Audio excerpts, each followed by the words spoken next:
नमस्कार दोस्तों, मैं निकिता प्रयास क्लासेस जमशेदपुर यूट्यूब चैनल में आपका स्वागत करती हूँ। कैसे हो आप सब? आई होप कि सभी कोई कुशल मंगल होंगे।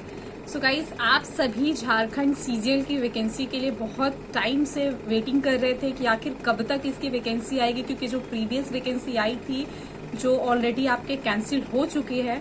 और अभी क्या है कि उस वैकेंसी को लेके बहुत बड़ी अपडेट लेके आई हूँ कि आपकी वैकेंसी कब आ रही है और कौन कौन से पोस्ट है, क्योंकि ये पोस्ट ऐसे है जिसमें आपका घर मतलब रहने आवास के साथ में आपको गाड़ी की सभी चीज की सुविधा मिलती है। यानी कि एक ये गजेटेड आपका वैकेंसी है जो कि सचिवालय वैकेंसी कहते हैं। तो आज के इस वीडियो में बात करने वाले आपकी वैकेंसी को लेके। तो अगर आप झारखंड की वैकेंसी की तैयारी कर रहे हैं या फिर अदर भी वैकेंसी के लिए तैयारी कर रहे हैं तो आप चैनल को सब्सक्राइब जरूर कर लीजिएगा।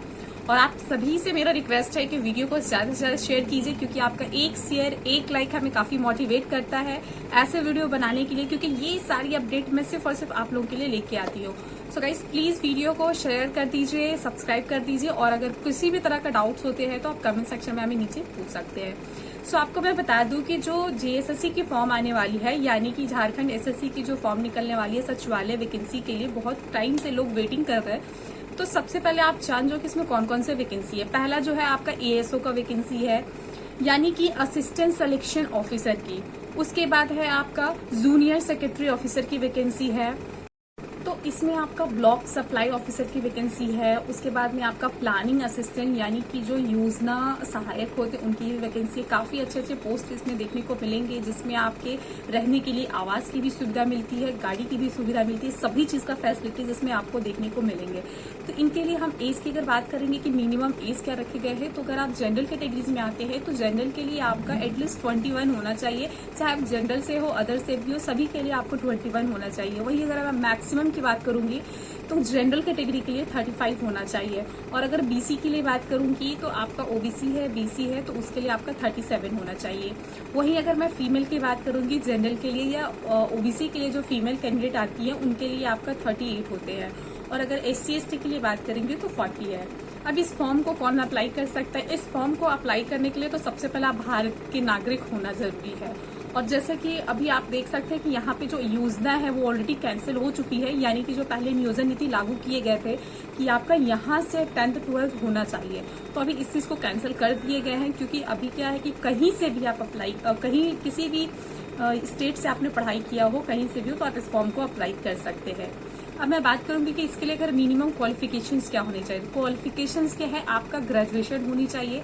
मार्क्स का कोई ऐसा इशू नहीं है। आप बीकॉम, बीएससी, बीटेक, ग्रेजुएशंस की मान्यता आपके पास में होना चाहिए। अब इसकी सिलेक्शन प्रोसीजर की बात करूंगी कि आखिर इसके एग्जाम में कैसे आपको करना है। तो इसका जो सिलेक्शन होती है टू प्रोसेस होती है। पहले क्या था कि बहुत लेंदी होता था, अभी बिल्कुल बहुत इजी है, सिंपल है, और आपको ज्यादा मेहनत भी नहीं करनी है। तो क्या क्या प्रोसेस है? पहला जो प्रोसेस है, आपको सबसे पहले तो आपका रिटन एग्जाम होगा।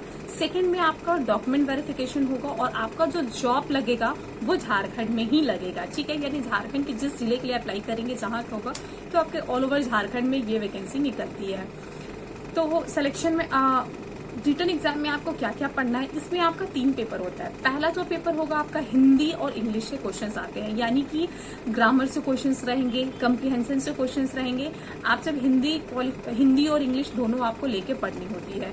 सेकंड जो पेपर रहेगा आपका रीजनल लैंग्वेज रहेगा, यानी जिसको हम क्षेत्रीय भाषा कहते हैं। तो आपको एक रीजनल लैंग्वेज भी चूज करनी है और इसकी भी एग्जामिनेशन देनी है। और तीसरा जो पेपर रहेगा जनरल नॉलेज का रहेगा। जनरल नॉलेज में आपका जीएस से क्वेश्चंस आ जाएंगे, यानी कि हिस्ट्री ज्योग्राफी से क्वेश्चंस आ जाएगी। इसके अलावा आपको जीएस के अलावा जो रहेगा आपका मैथ से क्वेश्चंस रहेंगे, एप्टीट्यूड से क्वेश्चंस रहेगी, झारखंड से कुछ क्वेश्चंस मिल के रहेंगे, साइंस से क्वेश्चंस मिले रहेंगे, और कुछ क्वेश्चन कंप्यूटर से मिलेंगे। तो ये सभी मिला के आपके रहेगा। जब आप इसे क्वालिफाई करोगे फिर आपको डॉक्यूमेंट वेरिफिकेशन के लिए आपको बुलाया जाएगा।